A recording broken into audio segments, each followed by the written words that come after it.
They kept her in a soundproofed shed, essentially in a locked place. She was held prisoner for 18 years, and police say she was forced to raise the 2 children she had with the kidnapper.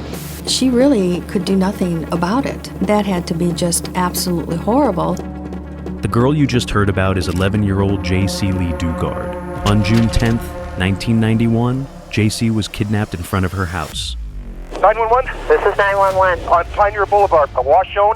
My daughter was just kidnapped. I heard screaming. Pretty soon I realized she was being taken. But you never think it's going to happen to you. He then tied her up, threw a dirty blanket on top of her, and put her on the floor in the back seat.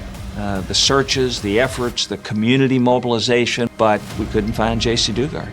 You don't really give up hope that you'll find her, but the reality sets in that the possibilities of her being alive are very remote. Kidnapped, assaulted, chained up, and trapped in the backyard, Jaycee was held captive for more than 18 years. But then, in 2009, her captor made a crucial mistake that would finally set her free. A girl kidnapped more than 18 years ago, now safe at home. This is an unbelievable story. Police have arrested registered sex offender on kidnapping, child molestation, and conspiracy charges. They were going to keep Jaycee forever, or until she died, or they decided they wanted to kill her. The year is 1991. On a sunny Monday morning of June 10th, 5th grader Jaycee is getting ready for her last week of school. It was just like any other day. School was getting ready to let out, so we're all very excited to get out of school and have summer vacation. Jaycee's mom, who works as a typesetter at a printing company, leaves for work early in the morning in a hurry. I got up that Monday morning, I was running late, and I was in a hurry to get out the door. And I didn't get to kiss Jaycee goodbye that morning. She got up by the alarm clock after I'd left and would leave the house at exactly 8:05 to catch the bus at 8:12. She had 7 minutes to get up the hill. At 8 a.m., Jaycee's stepfather, Carl, is working in the garage. He notices Jaycee step out of the house and head towards the driveway. She moves out of his view, and as he glances through the side window of the garage, an unknown gray car appears. At that moment, his deepest fear turns into reality. There was a car that came down the hill, circled in front of the house, went back up the hill, and when it got to Jayce, the car cut off her path. The driver jumped out, grabbed Jaycee. As Jaycee screams, Carl frantically reaches into his pocket, searching for his car keys, but they're missing. With no time to waste, he hops on his bicycle, desperately pedaling to catch up to the speeding car. Unfortunately, it is too little too late. Within moments, the car disappears from sight. Carl immediately grabs his phone and dials 911. 911? This is 911. On Pioneer Boulevard, a wash zone. My daughter was just kidnapped. Top of the hill with a gray Ford. A man and a woman in the car. I wish I would have had my keys in my pocket. It catches you totally off guard. They had the advantage. They had the car and, Moments after her abduction, Jaycee is forcibly taken by unknown individuals to a location 170 miles away. Meanwhile, her best friend, Nicole Sipe, anxiously waits for her at the bus stop. The two always went to school side by side and spent most of their time together. As police officers rush to the bus stop to question everyone there, Nicole fears something terrible has happened to her friend.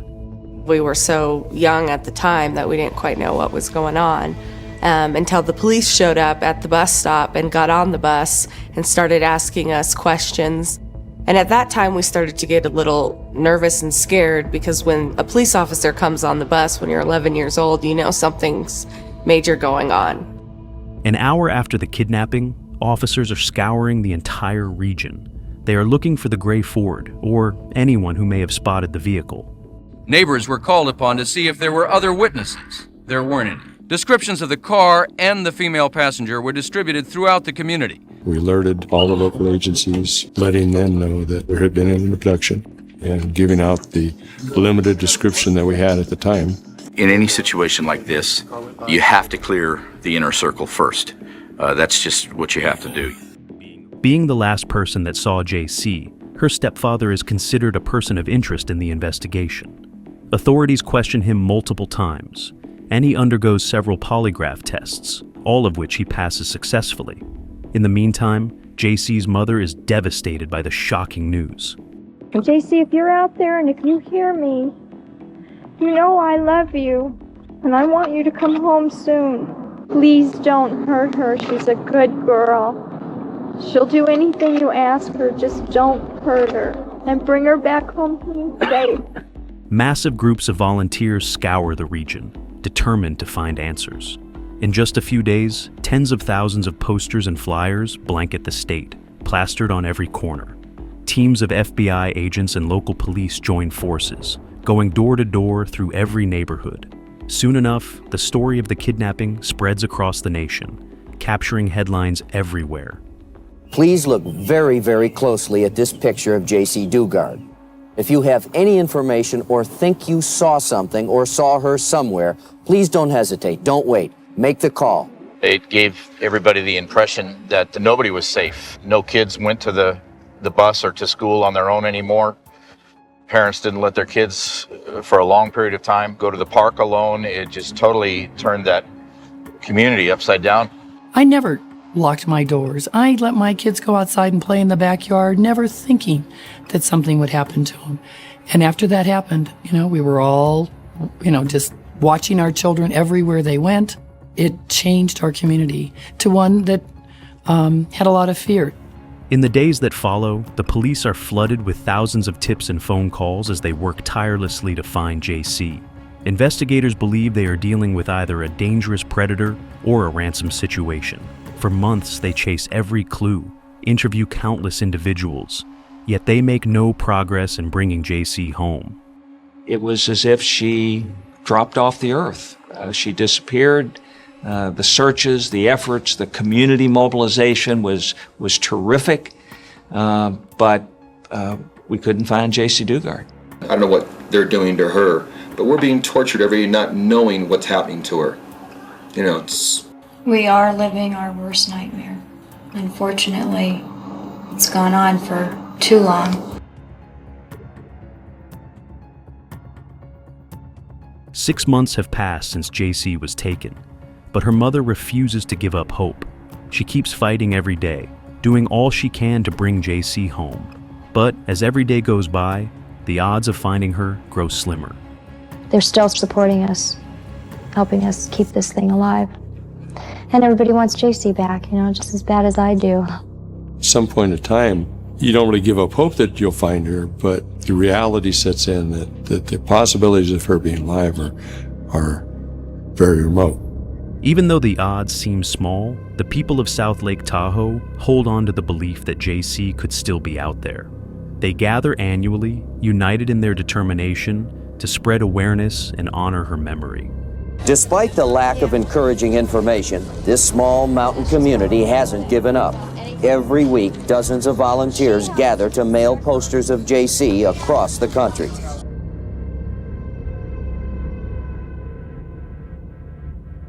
In the summer of 2009, an unusual man arrives at the UC Berkeley Police Department, inquiring about hosting a religious gathering on campus. Later in the day, he shows up once again, but this time, he's accompanied by 2 young girls. They introduced themselves, and at first they were kind of in the background. Very beautiful young girls.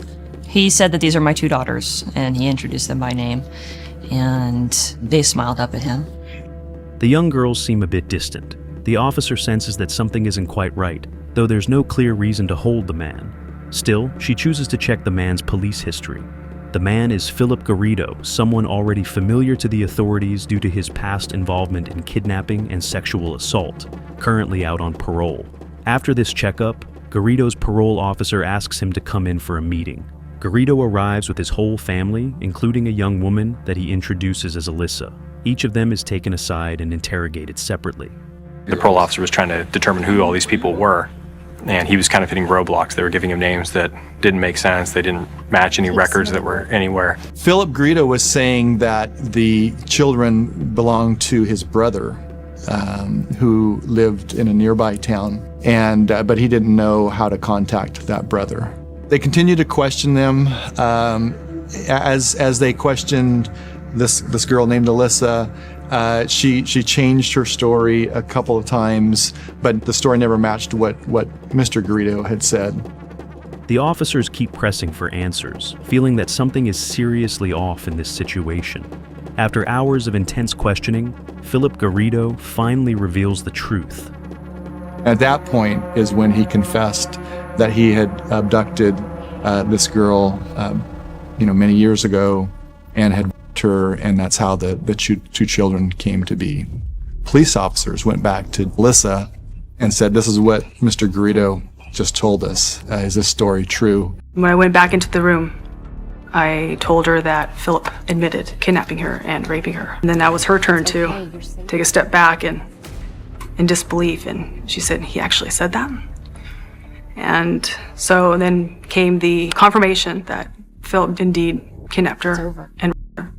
For the following hours, the detectives keep questioning the kidnapped woman about her time in captivity and the terrifying experiences she's been through. They repeatedly ask her for her name, but she struggles to speak, overwhelmed by the trauma. In an attempt to help, the detective offers her a sheet of paper, hoping she might be able to write down her name instead. Took her forever to write it down, and there was a little bit of chicken scratch, almost like 11-year-old was still writing it. And when she handed me the piece of paper back, she said, "Wow, I haven't written my name since I was 11 years old." And then that's when I looked at the piece of paper and I saw the name, Jaycee Lee Dugard. Kidnapped, assaulted, and held captive, Jaycee Lee Dugard is finally free after 18 long years in captivity. For many years, detectives from El Dorado County firmly believed that she was no longer alive. Now, they are in complete shock as Jaycee appears before them. Shortly after, Detective Rick Fitzgerald calls Jaycee's mother to inform her about the news. And I said, "Are you sitting down?" And she said, "Yeah." And I said, "Well, Terry, we have Jaycee with us. We found your daughter." And she said, "Oh, come on, Rick, come on. I'm too tired. I don't have time for jokes. What do you really want?" And I said, "No, we really have her here." And then I prompted Jaycee to say something, and Jaycee spoke up. She said, "Hi, Mom." And we all broke into tears, everybody. Following this, the police immediately take Philip Garrido, a registered sex offender, and his wife into custody on charges of kidnapping, child abuse, and conspiracy. They are both sent to El Dorado County Jail. Soon enough, the case reaches the national news. A girl kidnapped more than 18 years ago, now safe at home. This is an unbelievable story. Yesterday, the unimaginable happened. Jaycee, now 29 years old, walked into a police station. Jaycee Dugard was found alive in Antioch. Excuse me. She was found alive in Antioch.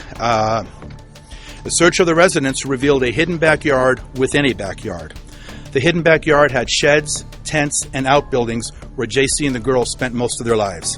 Police have arrested registered sex offender Philip Garrido and his wife on kidnapping, child molestation, and conspiracy charges.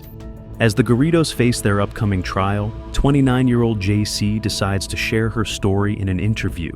She describes the terrifying day she was kidnapped and the unimaginable ordeal she endured over 18 long years. On June 10th, 1991, Jaycee remembers stepping outside her house and heading up the hill towards the bus stop. Suddenly, a gray car appeared next to her. My world changed in an instant. I thought, oh, somebody's looking for directions, because what else would it be? And his hand shoots out and I just feel numb. My whole body is tingly. I don't know what it's from. She stumbled backward, paralyzed by a stun gun. Lying on the ground, she was dragged face down into the back seat of a car. In an instant, the vehicle sped up, racing uphill and vanishing from her stepfather's sight. At that moment, everything in her world changed. At just 11 years old, she had no idea what was happening around her. After we were driving for a while, I heard the driver say, "I can't believe we got away with it." And he started laughing. I think I blacked out again or something. It was like the most horrible moment of your life, times 10. The car sped along the road for hours, eventually halting in a strange, unfamiliar place. Her captor, 6 feet 4 inches tall, grabbed her pink outfit without a word. She nervously explained that her family couldn't afford any ransom, but he remained silent. He then threw a blanket over her head, leading her to a small, soundproof shed tucked away in the backyard. Once inside, he locked handcuffs around her wrists, told her he would return later, and left. I can still hear it consciously, or when I'm awake. Just some sounds and smells and just don't leave you. I wanted to see where I was. Yeah, I couldn't use my hands. And there was just weeds and some kind of fence. As the hours passed, Jaycee reflected on everything she'd been through. Unable to fall asleep, she tried not to cry. I didn't really want to because then you can't wipe them away. You know, then you get all sticky and, you know, I mean, that sounds awful, but, you know, I tried not to cry because I couldn't wipe them away or, you know, and then they get itchy and I was so lonely. I felt so alone. Later that day, Garrido forced Jaycee to take a shower with him. He assaulted her for the first time while she remained in handcuffs. As the days passed, Jaycee began to endure the terrible abuse, slowly growing numb to the nightmare she was living. I remember crying, but they were silent. Just tears running down my face. In the days that followed, Garrido brought a TV into the shed, though he strictly banned her from watching any news. Jaycee drifted off to sleep with only the sound of TV ads in the background. They were the only voices, apart from Garrido's, that broke the silence of her day.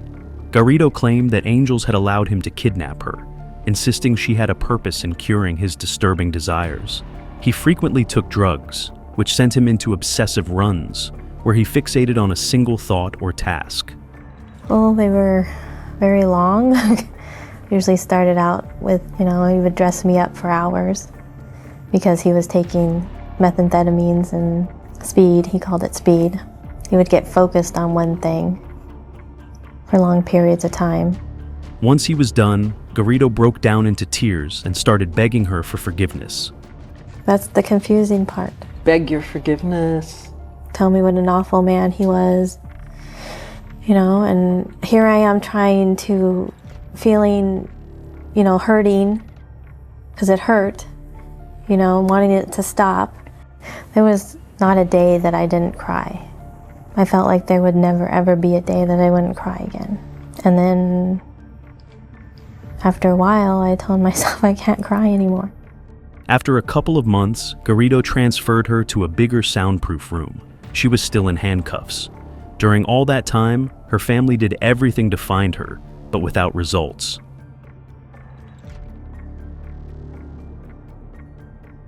During Easter of 1994, 13-year-old Jaycee discovered she was pregnant. Trapped inside a small room, she knew nothing about what it meant to have a child. Then, on August 18th, 1994, she gave birth to a little girl. Then I saw her. She was beautiful. I felt like I wasn't alone anymore. I had somebody that was mine. I wasn't alone. And I knew I could never let anything happen to her. I didn't know how I was going to do that, but I did. 3 years later, she welcomed another child. Now, with 2 lovely daughters by her side, she had to stay strong and do whatever it took to keep them safe and secure. Throughout Jaycee's time in captivity, a total of 60 parole officers visited Garrido's home, as he was a registered sex offender under strict supervision. Despite all these visits, not once did they inspect the backyard, where Jaycee lived hidden with her 2 daughters. I think a lot of mistakes were made. I think Jayce could have been home a lot sooner had somebody cared enough and slowed down to look at what was really going on. The footage you're about to watch captures Nancy Garrido filming and mocking a parole officer while he's conducting a search of the house.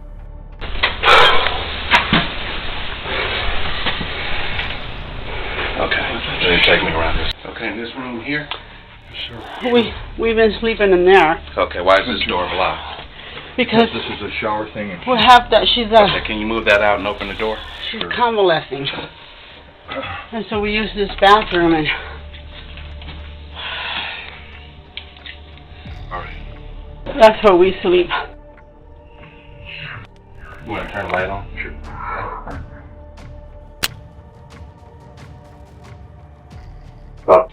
What does a parole agent do for his parolee? Mr. Ma'am, you can come in office and we'll discuss that. The other All right, day, at an appropriate time. the other right guy. now I'm doing a search, and I'd really if you stay in this front room, and I don't have to place you in restraints, because right now I'm searching the house. So you can sit up here in the front room until we're finished. Throughout the visit, it feels as if Garrido is the one leading the officer through the house, rather than the other way around. The officer appears frustrated, eager to complete the search quickly and leave the house as soon as possible.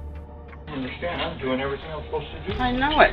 No one's ever You got any talked to further me questions like, coming to the but office? We will I'll be in come. there No one's between 8 ever and talked 5. to me like this. All right, and both I of don't you guys treat can you come like in. this. Well, he's an arrogant little guy, isn't he? All that time, Jaycee remained hidden in the backyard, a mere 10 meters from where the officer stood. Then, in June 2006, a neighbor contacted the police, claiming he had seen young girls in Garrido's backyard. Acting on the tip, deputies from the Contra Costa County Sheriff's Department headed to the property to investigate. The neighbor was concerned the children were at risk. The police officer came out and talked to Mr. Garrido in the front yard of his house, and Mr. Garrido was able to persuade the officer that everything was fine, and so the police officer didn't investigate any further. The officer didn't inspect the backyard and neglected to report the situation to Garrido's parole officer.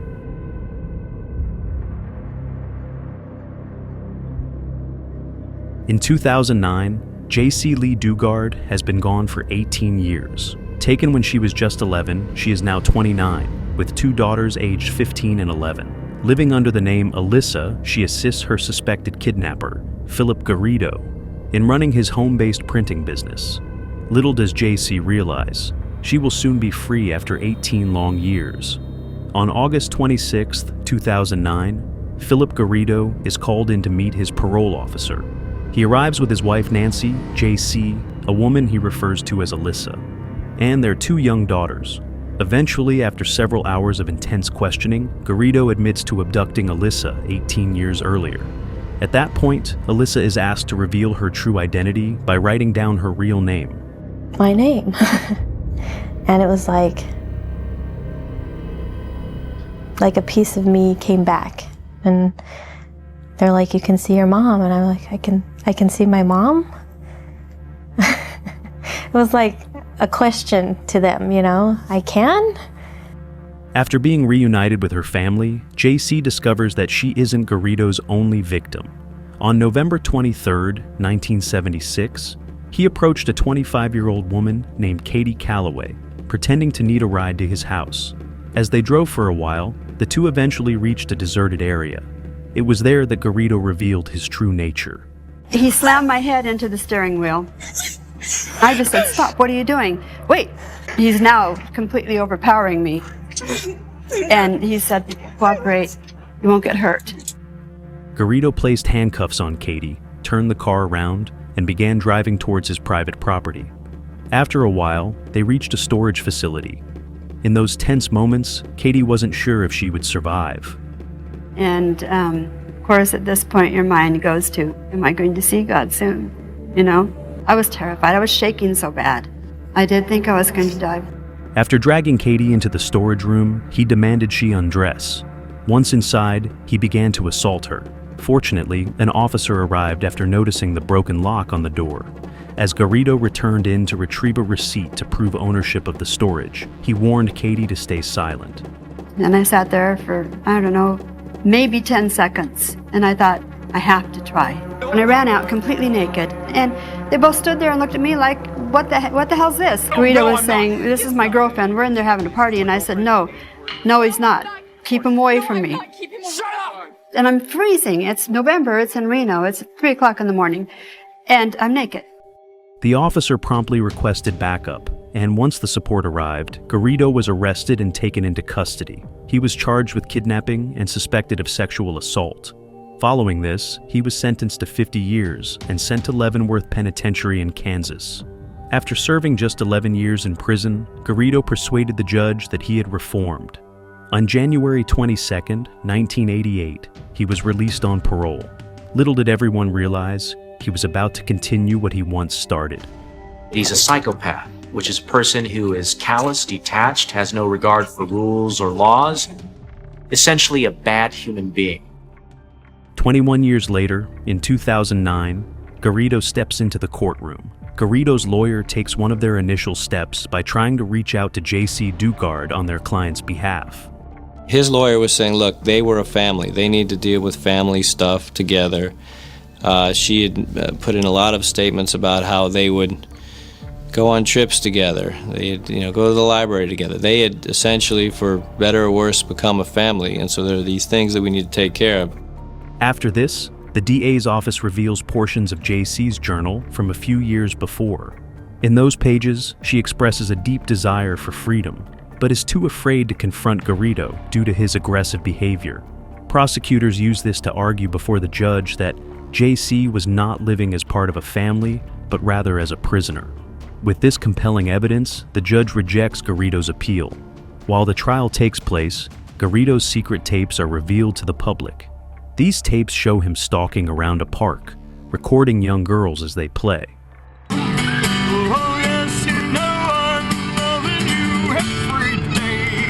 No, it's not. Okay, then that's as far as. Wow. Okay, as it'll go. There's two girls gonna come out of that sliding door. Do you think anybody can see me? No. Ain't nobody to see me. Oh, I see them. Oh, their pants. He's about as evil as you can possibly imagine. In April 2011, to spare Jaycee and her daughters from testifying in court, prosecutors strike a plea deal with Nancy and Philip Garrido.